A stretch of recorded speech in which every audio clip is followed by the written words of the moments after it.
Welcome in Unacademy live 7 chemistry के solution chapter से आज मैं फिर आपको 10 क्वेश्चन दे रहा हूं और उसके आंसर और एक्सप्लेनेशन के साथ।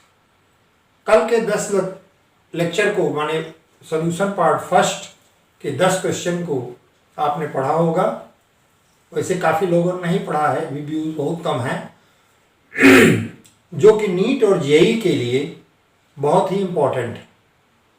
ये क्वेश्चन निकाल करके मैं आपको मेहनत करके देता हूँ और निश्चित रूप से आप इसको देखेंगे। कल 10 था, आज उसी सीरियल में क्वेश्चन नंबर 11 मैंने लिया है। क्वेश्चन नंबर 11 क्वेश्चन ये है, acetic acid on dissolution in benzene will show. ये क्वेश्चन है कि अगर एस्टिक एसिड को बेंजीन में डिसोल्यूट किया जाए तो क्या शो करेगा। यह जो है 2 times more than molar mass, it shows 2 times of its molar mass। उसका कारण है कि बेंजीन में एस्टिक एसिड जो है डाइमराइज हो जाता है, वो डाइमर के रूप में होता है, इसीलिए वो अपने जो मोलर मास है उसका जो है 2 गुना हो जाता है। सेकेंड है, Beckmann thermometer is used to measure. Beckmann thermometer को किसके लिए प्रयोग किया जाता है। आंसर है इसका एलिवेशन ऑफ बॉइलिंग पॉइंट और डिप्रेशन ऑफ फ्रीजिंग पॉइंट।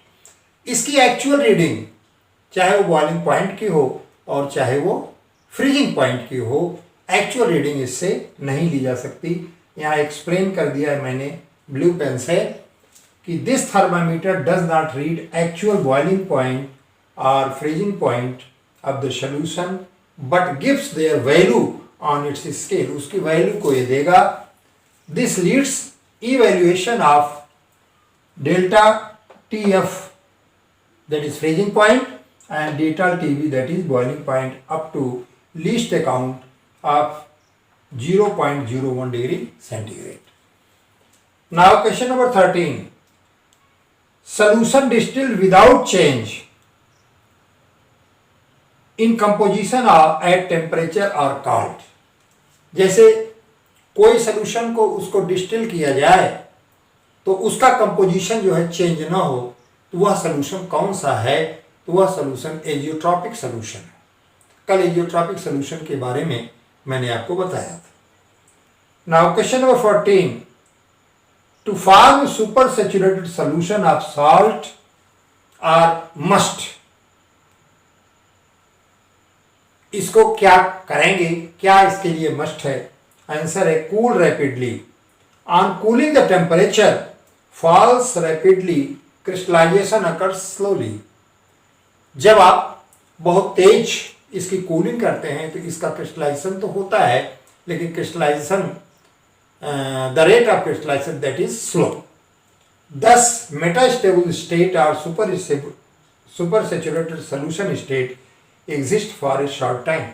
इस प्रकार से जो सुपर सैचुरेटेड सॉल्यूशन की स्टेट है, अवस्था है, ये बहुत थोड़े समय तक रहती है। इसका एक्सप्लेनेशन है question number 15, the reverse of fusion is freezing and it is, ये कौन सा रिएक्शन। देखिए, जब हम फ्यूजन करते हैं तो it requires energy that is endothermic energy, और जब आप उसे फ्रीज करते हैं तो that is the exothermic energy. Exothermic energy के बारे में कई बार आपको बताया मैंने कि when heat energy is evolved in the reaction that is exothermic reaction.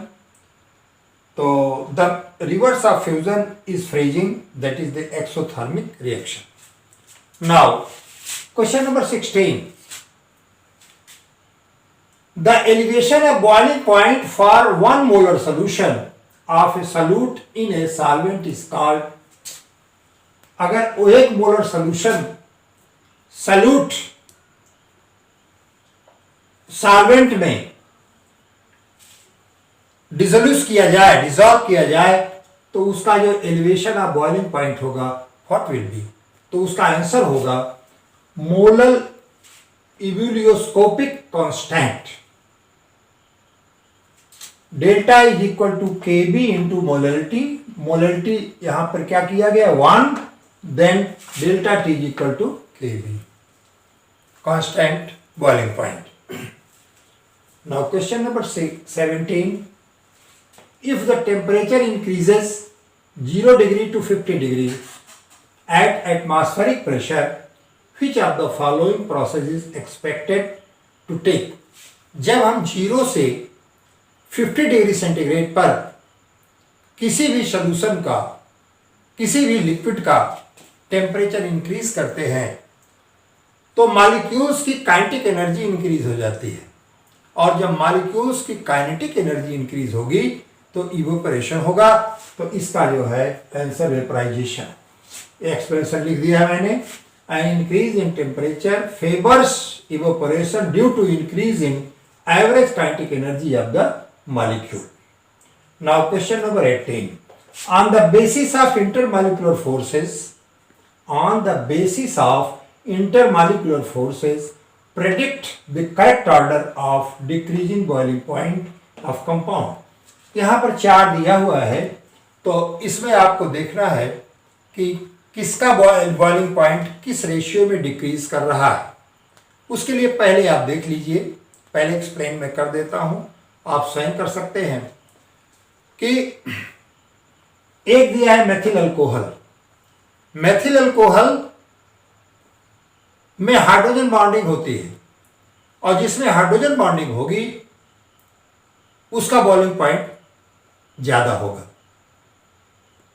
दूसरी चीज होती है कि जिसका मोलर मास ज्यादा होता है उसका भी बॉइलिंग पॉइंट ज्यादा होता है। तो 3 है, मेथिल अल्कोहल, हाइड्रोजन और मीथेन। मेथिल अल्कोहल में हाइड्रोजन बॉन्डिंग है, हाइड्रोजन बॉन्डिंग को तोड़ने के लिए ही मैक्सिमम एनर्जी लग जाती है, इसका मतलब इसका बॉइलिंग पॉइंट हायर होगा। हाइड्रोजन और मीथेन में मीथेन का मोलर मास जो है ये अधिक है इन कंपैरिजन टू हाइड्रोजन। तो यहां देखिए ए को दिया है CH3 greater than H2 greater than CH4, नहीं ये गलत है। बी है CH3 greater than CH4 greater than H2, ये आपका बी ऑप्शन सही है, क्योंकि सबसे ज्यादा बॉइलिंग पॉइंट ये मेथिल अल्कोहल का है, इसके बाद मीथेन का है, क्योंकि हाइड्रोजन से मीथेन का मोलर मास जो है ये अधिक है, और सबसे कम हाइड्रोजन का है। तो ये बी जो है ये डिक्रीजिंग ऑर्डर में है, मैक्सिमम इसके बाद CH4 का, इसके बाद हाइड्रोजन का। तो हमने यहाँ पर एक्सप्लेनेशन लिख भी दिया है, alcohol involves hydrogen bonding and also molar mass of CH4 is greater than hydrogen. Greater is the molar mass of covalent compound, higher its boiling point. अब अगर आप देखना वैसे देखना चाहें तो मेथिल अल्कोहल का में हाइड्रोजन बॉन्डिंग भी है और मेथिल अल्कोहल का मोलर मास भी अधिक है। CH4 में हाइड्रोजन बॉन्डिंग तो नहीं है, लेकिन हाइड्रोजन से CH4 का मोलर मास अधिक है। Question number 19, the ratio of the value of colligative property for KCl solution to that of sugar solution, यहां पर इसका 2 आएगा। वान हॉप्स फैक्टर से आप निकालें experimental colligative property upon calculated colligative property is equal to 1 minus alpha plus x alpha plus y alpha. अब ये वो है, आपको कॉलिगेटिव प्रॉपर्टी आपको यहाँ पे प्लेस करना होगा, और प्लेस करने के बाद इसका जो KCl का आएगा वो आएगा 2। Now question number 20, that is the last question of this video, क्योंकि मैंने कहा है कि 10-10 क्वेश्चन मैं आपको दूंगा, आपको तैयार करने के लिए आसानी रहेगी। यहाँ पर है कि अगर 10 ml एसीटोन और 40 ml क्लोरोफॉर्म को मिक्स कर दिया जाए तो उसके वॉल्यूम पर क्या प्रभाव पड़ेगा या उसका वॉल्यूम क्या होगा। On mixing 10 ml of acetone with 40 ml of chloroform the total volume of solution is, इसका आंसर होगा लेसर देन 50 ml। क्यों? क्लोरोफॉर्म और एसीटोन के बीच में हाइड्रोजन बॉन्डिंग हो जाती है। Due to formation of hydrogen bonding that molecule of chloroform and acetone come closer and closer। माने इनके इनर पार्टिकल्स जो हैं, चाहे वो क्लोरोफॉर्म के या एसीटोन के, हाइड्रोजन बॉन्डिंग के कारण ये एक दूसरे के समीप आएंगे। जब एक दूसरे के समीप आएंगे तो वॉल्यूम जो है हमेशा डिक्रीज करेगा। तो इस प्रकार से the inner particle force, that is the attraction force due to hydrogen bonding between chloroform and acetone increased, वो बढ़ जाता है due to hydrogen bonding, and delta V मतलब total volume after mixing is negative। क्योंकि oxygen भी है acetone में, chloroform में हाइड्रोजन है। हमेशा हाइड्रोजन बॉन्डिंग ऑक्सीजन हाइड्रोजन के बीच में, नाइट्रोजन हाइड्रोजन के बीच में, फ्लोरीन हाइड्रोजन के बीच में होती है। तो यहाँ पर दोनों मॉलिक्यूल्स में, एसीटोन का ऑक्सीजन और क्लोरोफॉर्म का हाइड्रोजन, ये दोनों आपस में हाइड्रोजन बॉन्ड फॉर्मेशन कर लेते हैं। और इस हाइड्रोजन बॉन्ड फॉर्मेशन के बाद दोनों मॉलिक्यूल्स जो हैं एक दूसरे के समीप आते हैं। और जब समीप आएंगे तो वॉल्यूम निश्चित है घटेगा।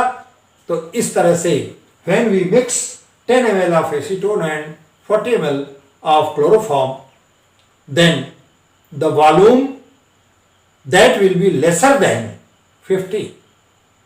That's all about the total 10 questions of solution, that is the part 2। और इस तरह से आपको कल से आज तक, माने पार्ट फर्स्ट और पार्ट सेकंड सोल्यूशन में मैंने आपको 20 questions for NEET and JEE मैंने दिया है आपको। और ये सारे क्वेश्चंस जो हैं एक कंपटीशन के क्वेश्चंस हैं, लेकिन पढ़ना आपका काम है, पढ़ना मेरा काम नहीं है। मेरा काम समझाना है, मेरा काम पढ़ाना है, मेरा काम आपको अधिक से अधिक मैटर देना है। बाकी लाइफ आपकी है, फ्यूचर आपकी है, जैसा आप चाहें वैसा करें। हमारा डायरेक्शन है, हमारी एडवाइस है कि इस समय में आपके पास समय है और अधिक से अधिक आप अपना समय किताबों में, वीडियो में लगाएं और स्टडी के वीडियो में लगाएं। और आपको मैं हमेशा 10-10 क्वेश्चन दे रहा हूं और आप कमेंट दीजिए कि आपको एक क्वेश्चन समझ में आ रहे हैं कि नहीं आ रहे हैं। इसी के साथ आज सॉल्यूशन का दूसरा वीडियो मैंने 10 क्वेश्चन के साथ समाप्त किया। इस तरह से सॉल्यूशन में टोटल 20 चैप्टर, इस वीडियो में इस चैप्टर से मैं आपको लगभग 60 क्वेश्चन दूंगा। और निश्चित है 60 क्वेश्चन में you will find some questions in your NEET examination, in your JEE examination। That's all about the solution second part for 10 questions with explanation।